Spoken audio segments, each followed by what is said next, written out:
नमस्ते। आज बात करते हैं एक बहुत ही जानी मानी दवा की, एम्लोटिपिन। शायद इसका नाम सुना हो, क्योंकि ये हाई ब्लड प्रेशर के लिए दुनिया में सबसे ज्यादा इस्तेमाल होने वाली दवाओं में से एक है। मतलब एक आम समस्या का एक बहुत ही आम इलाज। पर सवाल ये है कि ये काम कैसे करती है, और इसकी कहानी काफी दिलचस्प है। तो सबसे बड़ा सवाल यही है ना, कि दुनिया की सबसे ज्यादा दी जाने वाली ब्लड प्रेशर की दवाओं में से एक सेल्यूलर लेवल पर, मतलब बिल्कुल अंदर जाकर काम कैसे करती है। चलिए आज इसी पहेली को सुलझाते हैं और देखते हैं कि ये छोटी सी गोली हमारे शरीर के जटिल सिस्टम को कैसे कंट्रोल करती है। ठीक है, तो सबसे पहले बात करते हैं क्या और क्यों की। मतलब एम्लोडिपिन की आखिर ज़रूरत ही क्यों पड़ती है। और इसका सीधा सा जवाब है एक बहुत बड़ी समस्या में, हाइपरटेंशन, यानी high blood pressure. High blood pressure को ना अक्सर एक साइलेंट किलर भी कहा जाता है। और ऐसा इसलिए है क्योंकि इसके लक्षण कई बार तब तक पता ही नहीं चलते जब तक अंदर ही अंदर काफ़ी नुकसान न हो चुका हो। सोचिए, ये हमारी धमनियों पर लगातार एक प्रेशर बनाए रखता है, जिससे हमारे दिल और किडनी जैसे जरूरी अंगों पर जबरदस्त बोझ पड़ता है।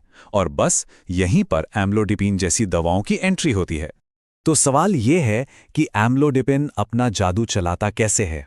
इसका राज छिपा है एक चीज में, जिसे कहते हैं कैल्शियम चैनल को ब्लॉक करना। अब ये सुनने में थोड़ा टेक्निकल लग सकता है, पर घबराइए मत। ये असल में एक बहुत ही स्मार्ट और सटीक तरीका है। चलिए इसे आसान भाषा में समझते हैं। चलिए एक कल्पना करते हैं। हमारी जो खून की नसें हैं, उनकी दीवारों में बहुत छोटी छोटी मांसपेशियां होती हैं, और इन मांसपेशियों पर होते हैं छोटे छोटे दरवाजे, या कह लीजिए चैनल। ये हैं हमारे एल टाइप कैल्शियम चैनल। अब होता क्या है, जब ये दरवाजे खुलते हैं तो कैल्शियम इनके अंदर चला जाता है, और जैसे ही कैल्शियम अंदर जाता है, ये मांसपेशियां सिकुड़ जाती हैं, टाइट हो जाती हैं। नतीजा, नसें पतली हो जाती हैं और ब्लड प्रेशर बढ़ जाता है। तो पूरा खेल बहुत सीधा है। कैल्शियम अंदर आया, नसें सिकुड़ गईं, ब्लड प्रेशर बढ़ गया। सिंपल। अब यहां एम्लोडिपिन की एंट्री होती है, एक गार्ड की तरह। वो आकर इन कैल्शियम के दरवाजों को ब्लॉक कर देता है। और जैसे ही दरवाजे ब्लॉक होते हैं, कैल्शियम अंदर नहीं जा पाता। इसका नतीजा क्या होता है? मांसपेशियां रिलैक्स हो जाती हैं, नसें फिर से चौड़ी हो जाती हैं, और खून बड़े आराम से बहने लगता है। और बस ब्लड प्रेशर नीचे आ जाता है ना, एकदम सीधा और असरदार तरीका। पर कहानी यहीं खत्म नहीं होती। देखिए, सारे कैल्शियम चैनल ब्लॉकर्स एक जैसे नहीं होते। एम्लोडिपिन में एक ऐसी खास बात है जो इससे बाकियों से अलग बनाती है, और वो है इसका काम करने का अंदाज। बिल्कुल धीमा और स्थिर, और यही इसका सबसे बड़ा फायदा है। चलिए देखते हैं कैसे। इसे समझने के लिए एक स्टडी देखते हैं, जिसमें एम्लोडिपिन की तुलना एक और दवा निफिडिपिन रिटार्ड से की गई। अब मजे की बात यह है कि दोनों ने 24 घंटे में ब्लड प्रेशर को लगभग बराबर ही कम किया। तो फिर फर्क क्या था? फर्क बहुत बड़ा था।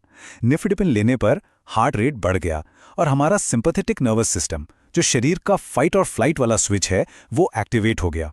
मतलब शरीर में एक तरह का अलार्म बज गया। दूसरी तरफ एम्लोडिपिन ने ऐसा कुछ भी नहीं किया। उसने शांति से अपना काम किया, बिना शरीर को कोई स्ट्रेस या झटका दिए। ये नंबर देखिए, 0। एम्लोडिपिन लेने पर 24 घंटे में हार्ट रेट में औसतन 0 बीट्स प्रति मिनट का बदलाव आया। 0। इसका मतलब है कि दिल पर कोई एक्स्ट्रा बोझ नहीं, कोई फालतू का दबाव नहीं। ये एक बहुत बहुत बड़ा प्लस पॉइंट है। और अब इसकी तुलना कीजिए निफिडिपिन रिटार्ड से। इसने हार्ट रेट को औसतन 3.3 बीट्स प्रति मिनट बढ़ा दिया। इसे कहते हैं रिफ्लेक्स टैकीकार्डिया।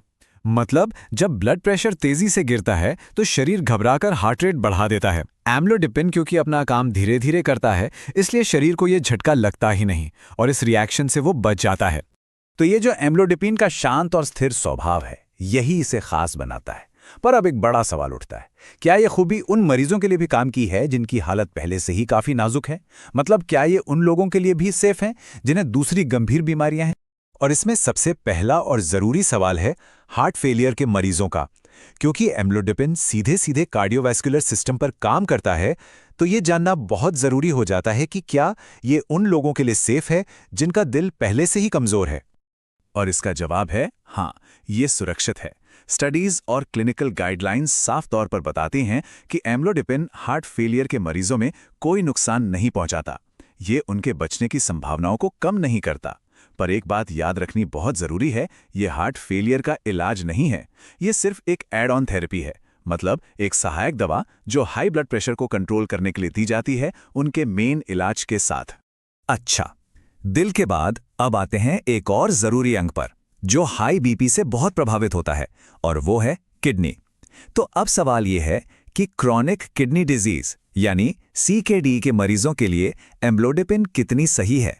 अगर हम इंटरनेशनल गाइडलाइंस पर नजर डालें तो किडनी के मरीजों में हाइपरटेंशन के लिए अम्लोडिपिन जैसे कैल्शियम चैनल ब्लॉकर्स, जिन्हें CCBs भी कहते हैं, को सेकंड या थर्ड लाइन थेरेपी के तौर पर रखा जाता है।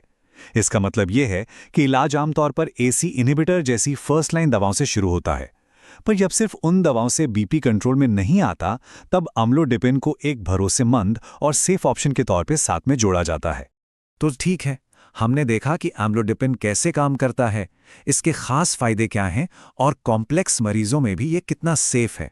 तो चलिए अब इन सारी बातों को समेटकर एक फाइनल निष्कर्ष पर पहुंचते हैं। तो सबसे जरूरी बात क्या है?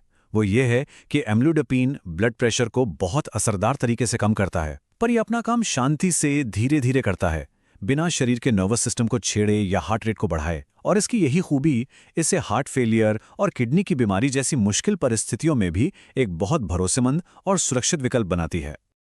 और आखिर में एक सवाल जो सोचने पर मजबूर करता है, जैसे जैसे हाइपरटेंशन के लिए नई नई दवाएं आ रही हैं, वो क्या चीज़ होगी जो एम्लोडिपिन जैसी क्लासिक दवा को डॉक्टरों और मरीजों के लिए एक ज़रूरी टूल बनाए रखेगी।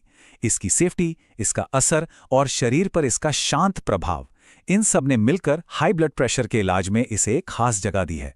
ये देखना वाकई दिलचस्प होगा कि आने वाले समय में नई दवाएं इस भरोसेमंद स्टैंडर्ड के सामने कैसे टिकती हैं।